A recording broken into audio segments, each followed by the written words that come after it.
الحمد لله نحمده ونستعينه ونستغفره ونؤمن به ونتوكل عليه ونعوذ بالله من شرور أنفسنا ومن سيئات أعمالنا من يهده الله فلا مضل له ومن يضلله فلا هادي له ونشهد أن لا إله إلا الله وحده لا شريك له ونشهد أن سيدنا وسندنا وحبيبنا ومولانا محمدا عبده ورسوله أرسله الله تعالى بالحق بشيرا ونذيرا وداعيا إلى الله بإذنه وسراجا منيرا أما بعد فقد قال الله تبارك وتعالى في القرآن المجيد والفرقان الحميد أعوذ بالله من الشيطان الرجيم بسم الله الرحمن الرحيم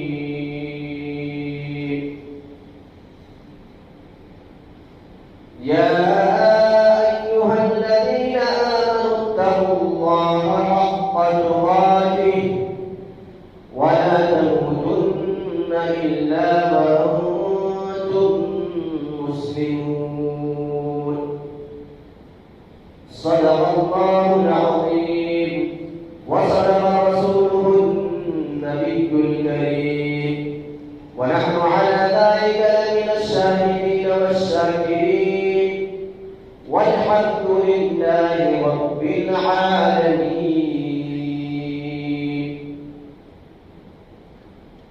محترم ومکرم حضرات سامعین، بزرگان دین، حاضرین جمعہ، ملت اسلامیہ کے غیور نوجوان ساتھیوں، بزرگوں، دوستوں،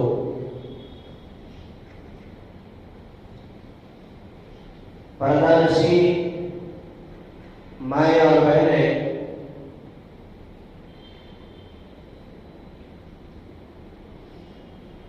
ہم نے اب تک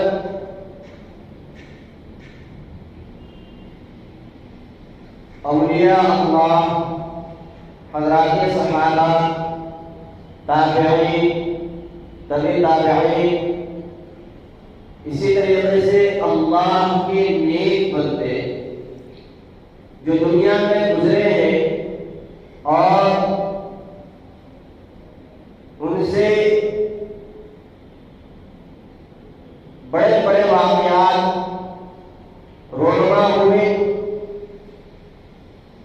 اور ہمارا ان کے واقعات بیان کرتے ہیں، سنتے ہیں، سناتے ہیں اور انہیں دل میں جگہ دے کر عمل کرنے کی کوشش کرتے ہیں۔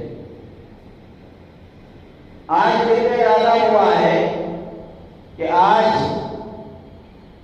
آپ حضرات کے سامنے نہ کسی اللہ والے کا واقعہ بیان کروں، نہ کسی صحابی کا، نہ کسی صحابیہ کا، نہ کسی بزرگ کا اور نہ ہی کسی اللہ کے نیک بندے کا، بلکہ دل میں ارادہ ہے کہ آج وہ واقعہ بیان کروں جو جناب محمد رسول اللہ صلی اللہ علیہ وسلم سے بذات خود صادر ہوا ہے۔ یعنی خلاصہ کلام یہ ہے کہ جن واقعے کو اور جس باتوں کی طرف آپ حضرات کی توجہ دلانا چاہتا ہوں وہ جناب محمد رسول اللہ صلی اللہ علیہ وسلم کا واقعہ ہے، صلی اللہ علیہ وسلم کے زمانے میں جو خود آقا صلی اللہ علیہ وسلم کے مجلس کا واقعہ ہے اس واقعہ کا تذکرہ کروں۔ آپ یقین مانیے کہ یہ واقعہ جو آقا صلی اللہ علیہ وسلم نے بیان فرمایا، یہ واقعہ بڑا ہی عجیب و غریب ہے۔ اس میں بے شمار عبرتیں ہیں، نصیحتیں ہیں اور دل کو دہلا دینے والی، دل کو تڑپا دینے والی اور سخت سے سخت دل کو موم کر دینے والی باتیں ہیں۔ اگر انسان اس کو غور سے سنے، اگر انسان اس کو عمل کی نیت سے سنے، یہ خدا آقا صلی اللہ علیہ وسلم کا واقعہ ہے، تو دل میں ارادہ یہی ہے کہ آقا صلی اللہ علیہ وسلم کے زمانے کا واقعہ اور خود آقا صلی اللہ علیہ وسلم کا واقعہ، اس واقعے کو آپ حضرات کے سامنے رکھوں، پیش کروں اور اس واقعے سے جو ہمیں عبرت کی باتیں، نصیحت کی باتیں، جو ہمارے لیے دنیاوی اعتبار سے بھی، اخروی اعتبار سے بھی، دنیا میں بھی، آخرت میں بھی، عند الناس بھی، عند اللہ بھی، یہ ہمارے لیے ایک بہترین ذریعہ اور جو ہے اپنی زندگی گزارنے کا اس کے ذریعے سے طریقہ اور اللہ کے پاس خوشبوئی حاصل کرنے کا ایک ذریعہ، اس واقعے کو بیان کروں۔ لیکن اس واقعے کو سننے سے پہلے، چونکہ آقا صلی اللہ علیہ وسلم کا واقعہ ہے، یہ کسی بزرگ کا واقعہ نہیں، کسی اللہ والے کا نہیں، کسی صحابی کا نہیں، کسی تابعین کا نہیں، تبع تابعین کا نہیں، بہت سارے واقعے ہم نے اب تک سنے، اللہ والوں کے واقعات، لیکن یہ واقعہ خدا آقا صلی اللہ علیہ وسلم کا واقعہ ہے۔ بذات خدا آقا صلی اللہ علیہ وسلم اس واقعے میں شامل ہے، اس کے شاہد ہیں، تو اللہ کیجیے کتنا بہترین واقعہ ہوگا اور اس میں کتنی عبرت کی باتیں ہوں گی اور کتنی جو ہے دلخراش، دلوں کو موم کرنے والی، دلوں کو تڑپانے والی، دلوں کو جھنجھوڑنے والی، ہمارے اخلاق میں بد کو سیدھے راستے کی طرف لے جانے والی باتیں۔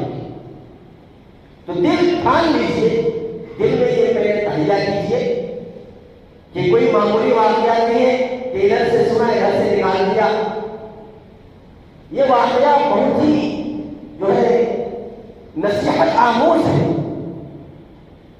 اور اس واقعے سے بے شمار عبرتیں، بے شمار نصیحتیں ہمارے لیے۔ تو لیجیے آگے چلتے ہیں اور اس واقعے کو سمجھنے، سمجھانے اور دل میں جگہ دینے اور اس پر عمل کرنے کی کوشش کریں گے۔ واقعہ یوں ہے کہ ایک مرتبہ ایسا ہوا کہ جناب محمد رسول اللہ صلی اللہ علیہ وسلم اور آپ صلی اللہ علیہ وسلم کے ساتھ دو صحابی، بلکہ تین صحابی تھے، ایک حضرت ابوبکر، دوسرے عمر اور تیسرے حضرت عثمان۔ یہ تین صحابہ اللہ کے رسول صلی اللہ علیہ وسلم کے ساتھ تھے، تو اچانک کسی وجہ سے یہ تینوں صحابہ اور آقا صلی اللہ علیہ وسلم کل چار ہو گئے۔ یہ چاروں مل کر کے حضرت علی رضی اللہ تعالیٰ کے گھر گئے۔ اب ظاہر سی بات ہے، اللہ کے نبی ساتھ میں ابوبکر جیسے صحابی ہیں، عمر جیسے ہیں، عثمان جیسے، کوئی معمولی ہستیاں نہیں۔ جب حضرت علی کے گھر گئے تو حضرت فاطمہ تھرا گئی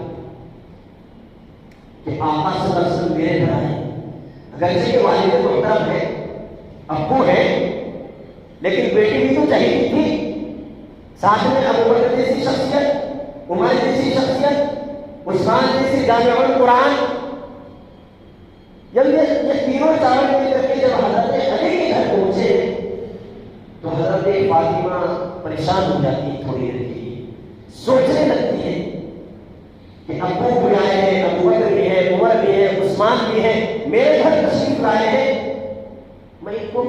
کھانے کے لیے. گھر میں کٹورا ادھر ادھر دیکھا, کچھ نہیں تھا گھر میں.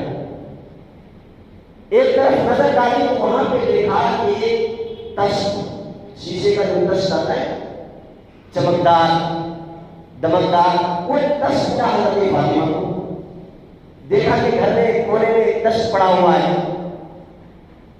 حضرت فاطمہ نے تشت جب دیکھا, بڑا ہی خوبصورت تھا, چمکدار تشت تھا وہ پیالہ جس کو کہتے ہیں.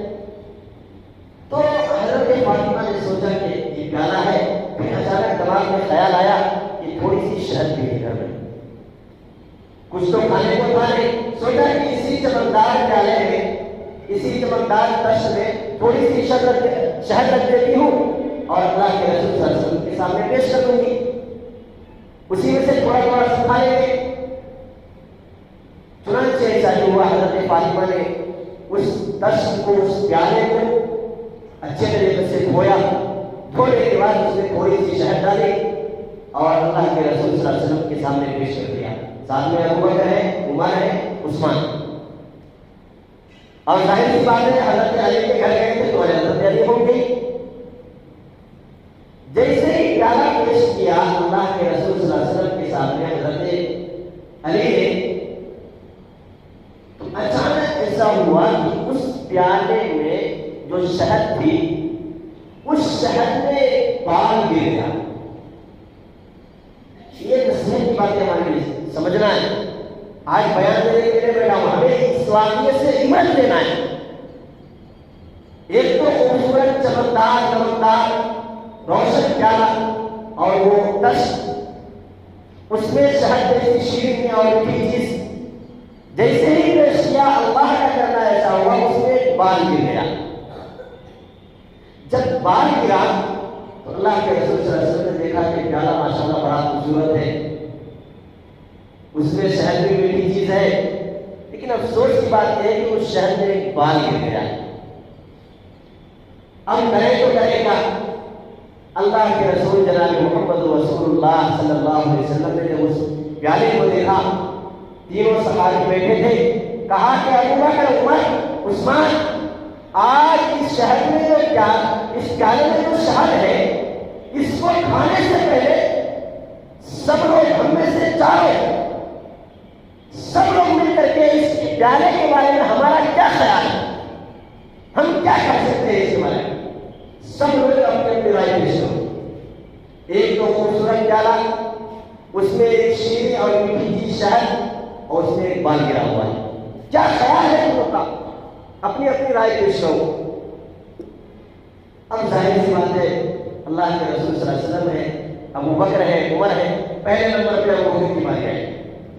اللہ کے رسول صلی اللہ علیہ وسلم نے کہا, ابو بکر تم بتاؤ اس پیالے میں جو شہد ہے اور اس میں جو ایک بال گرا ہے اس بارے میں تمہارا کیا خیال ہے, تم کیا کرتے ہو.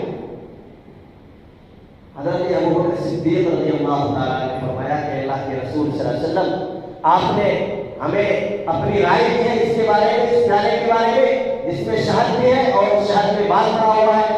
تو لیجیے میں کہتا ہوں کہ یہ جو خوبصورت پیالہ ہے, چمکدار اور بالکل روشن ہے, ایک مسلمان کا دل ایسے ہی روشن ہوتا ہے. جو دل ہوتا ہے مسلمان کا ایسی چمکدار, بالکل اس تشت اور پیالے کی طرح روشن ہوتا ہے, خوبصورت ہوتا ہے, خوشنما ہوتا ہے, دل فریب ہوتا ہے. اور اس میں جو شہد ہے تو مسلمان کے دل میں جو ایمان ہوتا ہے وہ اس شہد سے کہیں زیادہ میٹھا ہوتا ہے. حضرت ابو بکر نے کہا, پھر اللہ کے رسول نے کہا کہ تم نے پیالے کے بارے میں بتا دیا کہ ایک مسلمان کا دل پیالے کی طرح خوبصورت اور چمکدار ہوتا ہے. شہد کے بارے میں بھی بتا دیا کہ اس میں جو ایمان ہوتا ہے وہ ایسی شیریں اور میٹھا ہوتا ہے. بال کے بارے میں کیا کر رہے ہو؟ تو حضرت ابو بکر صدیق رضی اللہ تعالیٰ نے فرمایا کہ اللہ کے رسول صلی اللہ علیہ وسلم, مسلمان کا دل پیالے کی طرح, اس میں ایمان شہد کی طرح، اور اس ایمان کو موت تک بچا کر کے لے جانا بال سے زیادہ بھاری ہے۔ حضرت ابو بکر نے یہ کہا، اور یہ حقیقت بات ہے۔ مسلمان کا دل جو ہونا چاہیے بالکل پاک ہونا چاہیے، صاف ہونا چاہیے۔ اس لیے کہ میں نے پہلے بھی بتایا اور پہلے بھی حضرات کو اس سلسلے میں بتا چکا ہوں کہ انسان کے جسم کے جو پارٹس ہیں، ہر حصہ زمین کی مٹی سے بنا ہے، لیکن انسان کا دل جو ہے یہ زمین کی مٹی سے نہیں آباد نہیں ہے۔ اسی وجہ سے بقولہ مشہور ہے اور ہم کہتے بھی ہیں دل اللہ کا گھر ہے، دل میں اللہ رہتا ہے، اور جو شخص بھی اس دل کو توڑنے کی کوشش کرتا ہے اللہ اسے توڑ کر کے رکھے گے۔ تو دل جو ہے مومن کا، اس واقعے سے پہلی باتوں سے ہمیں پتہ یہ چلا کہ دل بالکل صاف، چمکدار، دمکدار، پیالے کی طرح روشن ہونا چاہیے، اس میں گندگی نہ ہو، وہ بالکل پاک و صاف ہو۔ اور اس میں جب پاک صاف چیز میں ایمان جیسی چیز، ایمان جیسی میٹھی اور شیرینی چیز پڑ جائے تو اس میں اور مزید نکھار آ جائے۔ اس کا کیا کہنا، اس ایمان کا کیا کہنا۔ اور حضرت ابو بکر نے کہا کہ دل پیالے کی طرح، اور اس میں جو ایمان ہوتا ہے شہد کی طرح میٹھا، لیکن اس ایمان کو بچا کر کے جانا یہ بال سے زیادہ باریک چیز ہے، یہ سب کے بس کی بات نہیں ہے۔ واقعات پڑھیے آپ کو پتہ چلے گا، بڑے بڑے اللہ والے کتنے ایسے بزرگ آپ کو ملیں گے، کتنے ایسے ولی اللہ ملیں گے، کتنے ایسے نمازی ملیں گے، کتنے ایسے زکات دینے والے، حج کرنے والے، روزہ رکھنے والے ایسے ملیں گے، پوری زندگی نماز پڑھے، پوری زندگی روزہ رکھے، پوری زندگی زکات ادا کیے، آخر میں پتا چلا کہ کفر میں اس کی موت ہو گئی، موت کے وقت کلمہ نصیب نہیں ہوا۔ تو حضرت ابو بکر نے جو اشارہ کیا یہ کوئی معمولی اشارہ نہیں تھا، فرمایا کہ ایمان کو بچا کر کے لے جانا اور موت تک اسے باقی رکھنا، اس کی حفاظت کرنا بال سے زیادہ باریک چیز، سب کی بس کی بات نہیں۔ اور یہ جملہ کہہ کر کے حضرت ابو بکر نے یہ بھی کہا دیا کہ جس طریقے سے جان بچانے کی چیز ہے، جان کی حفاظت ضروری ہے، مال کی حفاظت ضروری ہے، اسی طریقے سے ایمان کی فکر ہمیں کرنی چاہیے، اس کے بچانے کی فکر ہونی چاہیے کہ کون سا ایسا عمل کیا جائے ہمارا ایمان ہمارے پاس صرف ہے، محفوظ رہے، کہیں ایسا نہ ہو کہ کسی عمل کی وجہ سے ہمارا ایمان ہمارے دلوں سے نکل جائے۔ یہ بھی ایک حفاظت کرنے کی چیز ہے، اسے بچانے کی چیز ہے۔ حضرت ابو بکر نے اشارہ یہ بھی کر دیا۔ آج افسوس ہے ہر چیز کی حفاظت کی فکر ہے، ہر ایک چیز کو بچانے کی کوشش کی جا رہی ہے، نہ بچانے کی فکر ہے ایمان کی طرف ہماری توجہ ہے۔ حضرت ابو بکر نے یہ جملہ کہہ کر کے بڑا ہی بہت بڑا سبق دیا ہم لوگوں کو۔ اچھا چلیے اور آگے چلتے ہیں۔ حضرت ابو بکر نے کہا کہ یہ پیالہ ایمان کی طرح، دل کی طرح، اس میں جو شہد ہے وہ ایمان کی طرح، اور اس میں جو بال ہے ایمان کی حفاظت بال سے زیادہ باریک۔ دوسرے نمبر پہ حضرت عمر کی باری آئی۔ اللہ کے رسول جناب محمد رسول اللہ صلی اللہ علیہ وسلم نے کہا پیالے کو حضرت عمر کے پاس رکھا، کہا عمر تم بتاؤ۔ ابو بکر نے تو بتا دیا، تمہارا اس بارے میں کیا خیال ہے، تم کیا کہتے ہو اس پیالے کے بارے میں جس میں شہد ہے اور شہد میں بال پڑا ہوا ہے، بتاؤ تمہاری کیا رائے ہے۔ حضرت عمر رضی اللہ تعالیٰ اپنے سر کو چھپائے اور حضرت عمر نے کہا اے اللہ کے رسول جناب محمد رسول اللہ سب کا صلی اللہ علیہ وسلم، کہا کہ اللہ کے رسول یہ جو پیالہ ہے خوبصورت چمکدار پیالہ ہے، حکومت جو ہے بادشاہت، حکومت اور بادشاہت اس پیالے کی طرح خوبصورت ہوتا ہے، اور حکومت کرنا یہ جو ہے اس میں جو شہد ہے شہد کی طرح میٹھا ہوتا ہے، اور حکومت مل جانا، حکومت کرنا یہ دو الگ الگ چیزیں، حکومت کا مل جانا اور حکومت چلانا دو الگ الگ چیزیں ہیں۔ تو حضرت عمر نے کہا کہ حکومت یہ پیالے کی طرح روشن دان اور خوبصورت ہوتا ہے، اور اس کا چلانا جو ہے یہ شہد سے زیادہ میٹھا ہوتا ہے، لیکن انصاف کرنا، انصاف سے جو ہے کام لینا، یہ بال سے زیادہ باریک چیز ہے۔ ہمارے یہاں جو انصاف ہوتا ہے ہر ایک آدمی گریبان میں جھانک کر کے دیکھیں، پہلی بات تو یہ ہے کہ انصاف کرنے والا یہ جو پڑھا لکھا نہیں ہوتا، تو انصاف کے طریقے پر ہونے کا سوال ہی نہیں ہوتا۔ اللہ تعالیٰ سورہ رحمان کے اندر فرماتے ہیں اللہ تطغوا فی المیزان، میزان کہتے ہیں ترازو کو، قیامت کے دن بھی ایک ترازو تولا جائے گا۔ بدنصیب ہے دنیا کا وہ انسان جس کو اللہ نے حکومت دی، طاقت دی، وہ اگر چاہتا تو انصاف سے کام کر سکتا تھا، لیکن انصاف نہیں کیا، نہ حق نہ انصافی کر کے فیصلہ کیا، قیامت کے دن پکڑا جائے گا۔ وَنَزَعُ الْمَوَازِينَ الْقِسْطَ يَوْمَ الْقِيَامَةِ، اللہ سبحانہ بارے کے اندر فرماتے ہیں اس دن پتہ چلے گا جب اللہ کا ترازو ہوگا، انصاف کا ترازو، اس میں کوئی دو رائے نہیں۔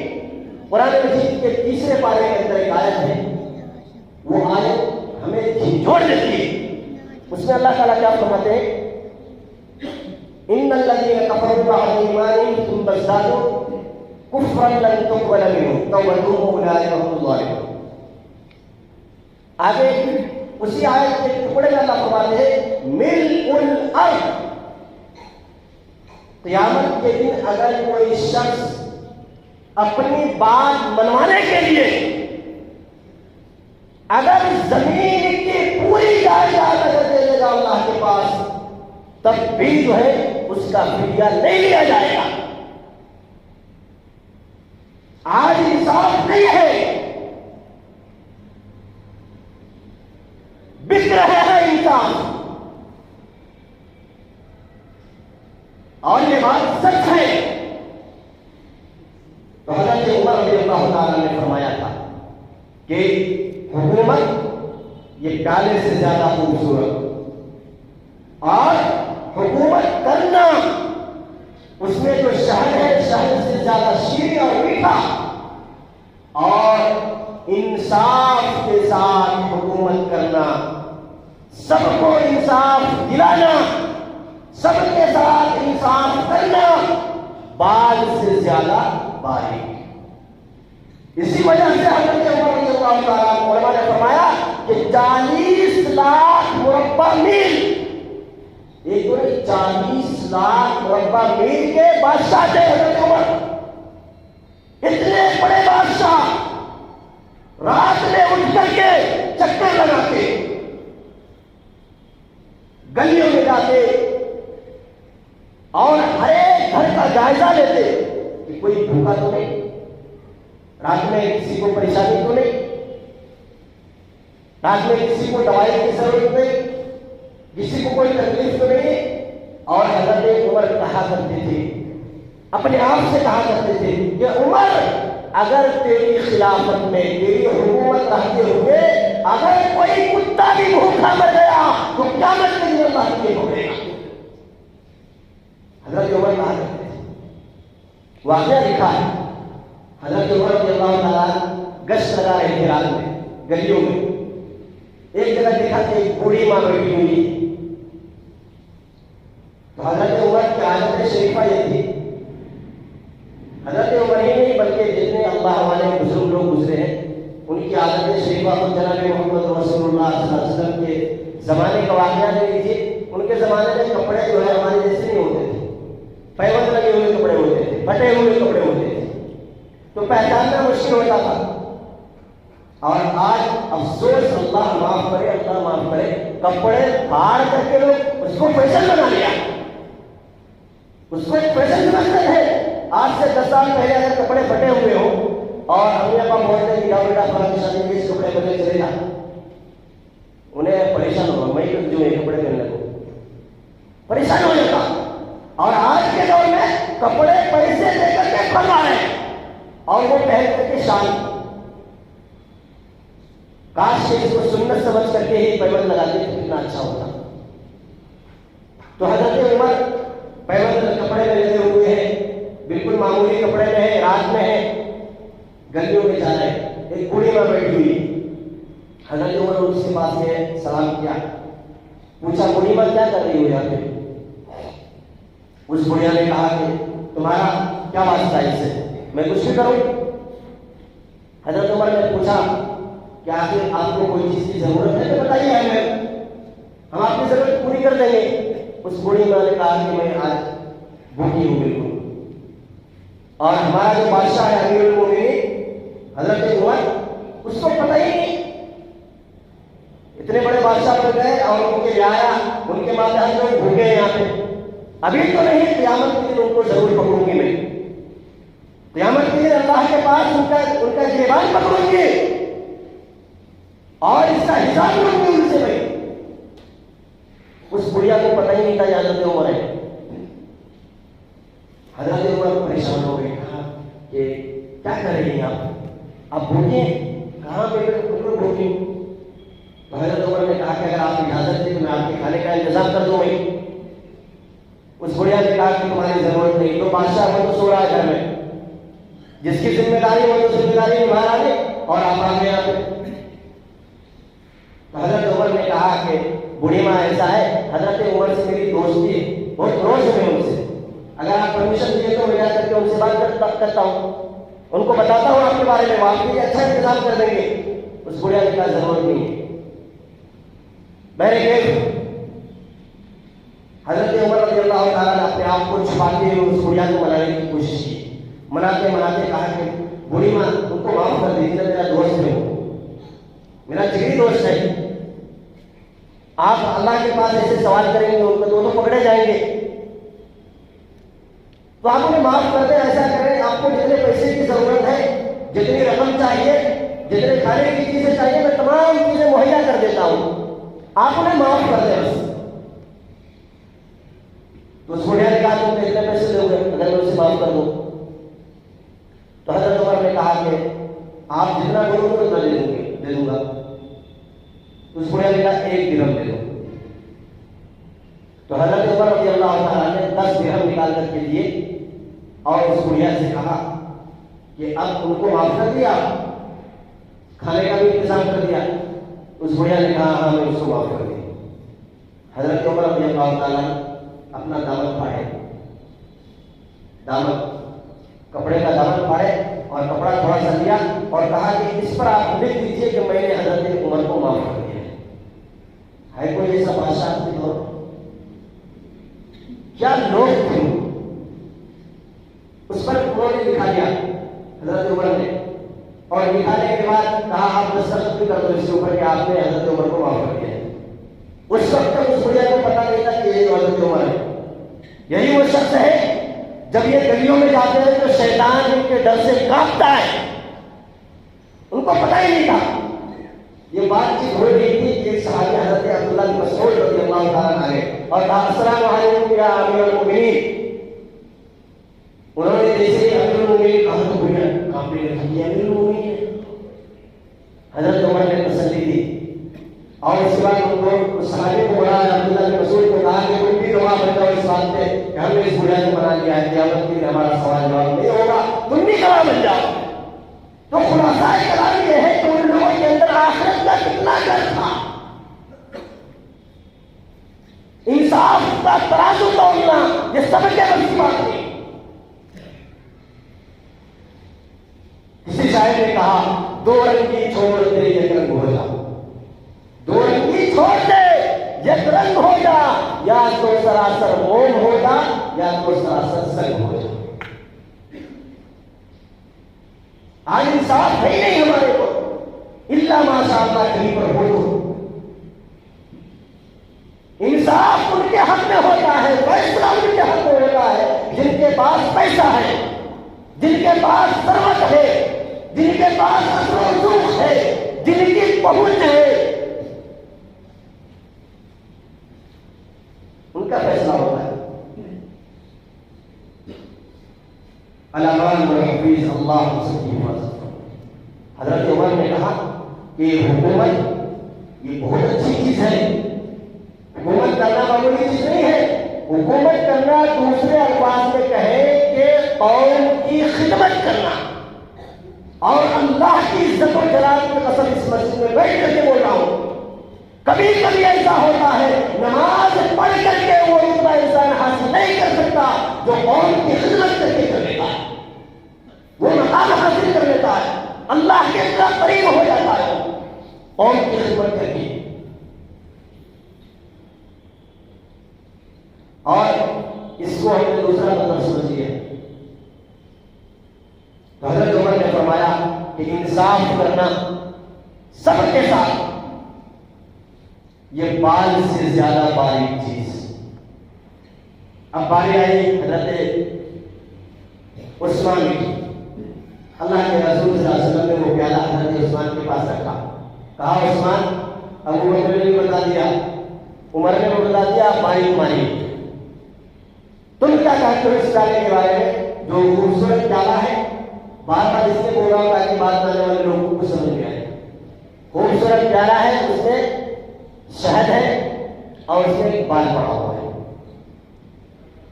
تو حضرت عثمان رضی اللہ تعالیٰ نے فرمایا کہ اللہ کے رسول جناب محمد رسول اللہ صلی اللہ علیہ وسلم علم، ایجوکیشن، علم جو ہے یہ پیالے کی طرح چمکتا ہے، اور علم کا حاصل کرنا، اس کے لیے کوشش کرنا، جد و جہد کرنا، رات دن ایک کرنا، اس میں جو شہد ہے پیالے کی میں جو شہد ہے وہ شہد کی طرح شیریں اور میٹھا ہے، اور علم حاصل کر لینے کے بعد، علم حاصل ہو جانے کے بعد، حصول علم کے بعد اس علم پر عمل کرنا بال سے زیادہ باریک ہے۔ آج کس کے پاس علم نہیں ہے کہ نماز چھوڑنا گناہ ہے، کس کے پاس علم نہیں ہے کہ جھوٹ بولنا گناہ ہے، کون نہیں جانتا دھوکہ دینا غلط ہے، علم تو ہے عمل لگا۔ تو حضرت عثمان غنی رضی اللہ تعالیٰ نے بڑا ہی شاندار جملہ کہا کہ علم جو ہے یہ پیالے کی طرح چمکدار اور روشن ہوتا ہے، اور اس کا حاصل کرنا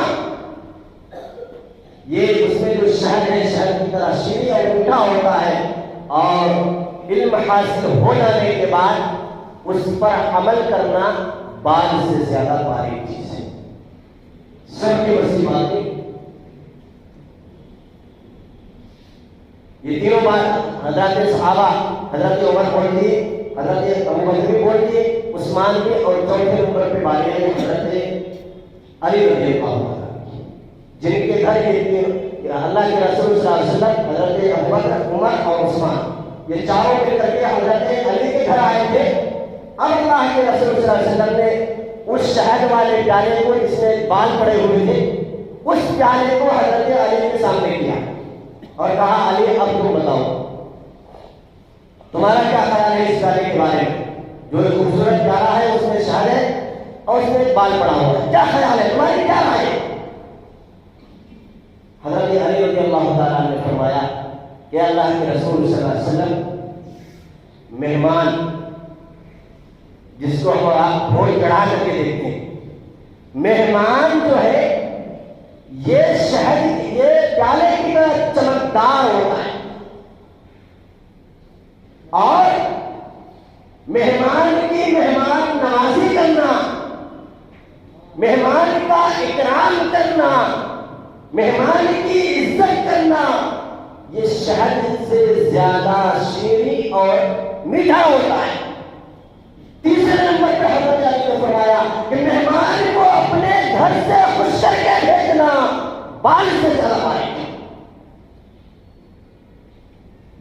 علماء نے فرمایا مہمان گھر میں جو آتا ہے برکت لے کر کے آتا ہے، رحمت لے کر کے آتا ہے. اور یہاں تک ایک حدیث میں جس کا خلاصہ ہے اللہ کے رسول صلی اللہ علیہ وسلم نے فرمایا کہ مہمان آنے سے 40 دن پہلے ہی اس کا رزق اس کے گھر میں پہنچ جاتا ہے. اب پتہ نہیں ہمارے یہاں کیا ماحول ہو گیا. مہمان تو آتے ہیں ہمارے یہاں، دوست آ رہے، احباب آ رہے، رشتے دار آ رہے، پہچان کے لوگ آ رہے، لیکن چاہیے تو یہ تھا کہ انہیں گھر لے جاتے، گھر میں بٹھاتے، گھر میں ان کا احترام کرتے، پانی کے ساتھ ہی صحیح، ایک گلاس پانی دے کر کے ہی صحیح، ایک کھجور دے کر کے ہی صحیح. لیکن آج ماحول ایسا ہو گیا مہمان تو آ رہے، دوست بھی آ رہے، رشتے دار بھی آ رہے، لیکن آج گھر لے جانے کے بجائے ہوٹلوں کی طرف رخ کر دیا جاتا ہے. پوری برکت ہوٹل میں چلی گئی، پوری رحمت ہوٹل میں چلی گئی. کہاں سے برکت آئی؟ بارہ کا حضرت گھروں میں برکت نہیں، گھر میں برکت کہاں سے برکت آئی؟ برکت تو یہاں ہے جس کو آپ نے ہوٹل میں لے جا کے برباد کر دیا. برکت اللہ کے رسول صلی اللہ علیہ وسلم کے فرمانے کے مطابق، اللہ کے کہنے کے مطابق فرمایا کہ مہمان جب گھر میں آتا ہے تو برکت آتی ہے، رحمتوں کا نزول ہوتا ہے. اور ابراہیم نے آگے فرمایا کہ مہمان جب گھر سے نکل کر کے باہر قدم رکھتا ہے تو میزبان کے پورے گناہ معاف کر دیے جاتے ہیں. حدیث میں بھی فرمایا، اللہ کے رسول صلی اللہ علیہ وسلم نے فرمایا اکرام الضیوف، مہمانوں کی کا اکرام کیا کرو، ان کی عزت کیا کرو. یہ ماحول ہمارے معاشرے سے ختم ہوتا جا رہا ہے. ہمارے مہمان کا مطلب ہوتا ہے کہ پوری دسترخوان بھر دیا جائے، یہ مطلب نہیں. اللہ کے رسول صلی اللہ علیہ وسلم نے ہمیں یہ تعلیم دی. تو حضرت علی نے فرمایا کہ مہمان جو ہے یہ اس پیالے کی طرح چمکدار روشن ہوتا ہے، اور مہمان نوازی کرنا، مہمان کا اکرام کرنا، ان کی عزت کرنا، اس میں جو شہد ہے شہد کی طرح میٹھا اور شیریں ہوتا ہے. اور مہمان کو اپنے گھر سے خوش کر کے بھیجنا یہ بال سے باریک چیز ہے، سب کی بس کی بات ہے. بہت کوششوں کے بعد حاصل ہوتا ہے. ابھی اور ہے اللہ کے رسول صلی اللہ علیہ وسلم اس کے بارے میں فرمائیں گے، چونکہ یہ مجلس لگی ہوئی تھی اللہ کے رسول صلی اللہ علیہ وسلم کے زمانے کی مجلس ہے، اور اللہ کے رسول اس میں شریک ہے. اللہ کے نبی صلی اللہ علیہ وسلم کیا واقعہ ہے اس میں اللہ کے رسول وہی فرمائیں گے. اور اللہ کو یہ عطا اتنی پسند آئی کہ اللہ نے حضرت جبریل کو آسمان سے بھیجا، کہا جاؤ جاؤ وہاں پہ میرے نبی ہے، ابو بکر ہے، عمر ہے، عثمان ہے، علی ہے، سب اپنی اپنی رائے پیش کر رہے ہیں، جاؤ تم بھی کچھ کہو وہاں پہ اپنی رائے پیش کرو. تم بھی حضرت جبریل بھی آتے ہیں، اور آگے چل کر کے لاسٹ میں ایسا ہوتا ہے کہ اللہ آسمان سے کہتا ہے کہ آپ لوگ اپنی رائے پیش کر دیے، میری رائے کے سلسلے میں. ابھی چونکہ وقت نہیں ہے، وقت کی قلت ہے، تو انشاءاللہ اس واقعے کو اگر اللہ نے زندگی بخشی اور بسلامت رہے تو انشاءاللہ آئندہ ہفتہ اس واقعے کو سمجھنے، سمجھانے اور اس پر عمل کرنے کی کوشش کریں گے. ابھی جو باتیں بتائی گئی، حضرت ابو بکر کی رائے، حضرت عمر کی رائے، حضرت عثمان کی رائے، حضرت علی کی رائے، یہ میں سمجھتا ہوں اتنا ہی ہماری نصیحت کے لیے کافی. اگر عمل کریں ہم تو آج کے لیے اتنا ہی کافی. اللہ تعالیٰ سے دعا ہے اللہ تعالیٰ ہم سب کی اس میں بیٹھنے کو، سننے کو، اور اس واقعے میں جو عبرت کی باتیں اللہ اسے دل میں جگہ دینے، اور دل میں جگہ دے کر کے اللہ تعالیٰ عمل کرنے کے اللہ ہم سب کو توفیق و سعادت نصیب فرمائے. اللہ تعالیٰ اس واقعے کے ذریعے سے ہماری دنیا بھی بنا دے, آخرت بھی بنا دے. ایسے فیصلے اللہ تعالیٰ ہمارے حق میں فرمائے. آمین ثم آمین. آپ تمام مسلمان کرام سے ہر ہفتہ درخواست کرتے ہیں, ابھی بھی درخواست کر رہے ہیں, چونکہ اللہ کا گھر ہے, یہاں پہ انتظامات ہیں. ہم یہاں پر آ کر کے اللہ کے گھر میں نمازیں پڑھتے ہیں, اللہ کو خوش کرنے کی کوشش کرتے ہیں, اپنے گناہوں کو یہاں پر آ کر کے ہم بھولتے ہیں. یہ اسی پاک اور پوتر جگہ ہے. تو اللہ نے ہمیں یہاں پہ ماشاءاللہ ایک مسجد ہے, بڑی مسجد ہے, ان کے اخراجات بھی ہیں. آپ تمام مسلمان کرام سے درخواست ہے, جیسا کہ بارہ بتایا گیا کہ کام بھی وضو خانے کا ہونے والا ہے. آپ تمام مسلمان کرام سے فضل درخواست ہے کہ اپنے نام سے, مرحومین کے نام سے اور اپنے رشتہ دار میں وہ حرام جو دنیا سے چلے گئے اور ان کے ہمارے اوپر بے شمار احسانات ہیں, ان کے نام سے مسجد کے لیے تعاون فرماتے ہوئے جائیں. کوئی ساتھی محروم نہ رہے, یہ نہ سوچے کہ میں نہیں ڈال سکتا اس میں. یہ اپنے لیے خوش نصیبی کی بات ہے. اللہ کے لیے, دین کے لیے قربانی دینا اور اللہ کے راستے میں خرچ کرنا, ہمارے پیسوں کا لگ جانا ہمارے لیے یہ خوش نصیبی کی بات ہے اور بہت بڑی سعادت مندی. تو اللہ تعالیٰ نے ہم سب کو یہ موقع دیا ہے اور ماشاءاللہ رمضان 12 تعاون کرتے رہتے ہیں. خالی تو نہیں ہوتا, لیکن اعلان کیا جاتا ہے آپ لوگوں کی یاد دہانی کے لیے. تو آپ تمام مسلمان کرام سے درخواست ہے کہ مسجد کے اخراجات کے اس کی طرف توجہ فرمائیں اور نماز کے بعد تمام ساتھی اس مسجد کے لیے خاص طور سے دعا بھی فرمائیں. میں بارہا کہتا ہوں, دعا بھی کرتا ہوں کہ یہ اتنی بڑی مسجد ہے, اللہ تعالیٰ اس مسجد کو مرکزیت عطا فرمائے. یہ بہت عالیشان مسجد ہے, بہت بڑی مسجد ہے. اگر مسلمان کرام اس میں آئیں گے, پڑھیں گے, دعائیں کریں گے, ماشاءاللہ ایک علاقے کے لیے بہت نامور مسجد ہوگی. تو آپ تمام مسلمان کرام سے درخواست ہے کہ مسجد کے لیے تعاون فرماتے ہوئے جائیں. اللہ تعالیٰ آپ سب کے تعاون کو اپنی بارگاہ میں قبول فرمائے. آپ کی جو جائز تمنائیں ہیں, جائز مرادیں ہیں, اللہ تعالیٰ آپ کی جائز تمناؤں کو, جائز مرادوں کو اور جو دلی خواہشیں ہیں اللہ تعالیٰ تمام کو پورا فرمائے. اور اللہ تعالیٰ آپ کو دنیا کے اعتبار سے اور آخرت اخروی اعتبار سے اللہ تعالیٰ کامیابی سے ہم کنار فرمائے. آمین ثم آمین. وما علینا الا البلاغ.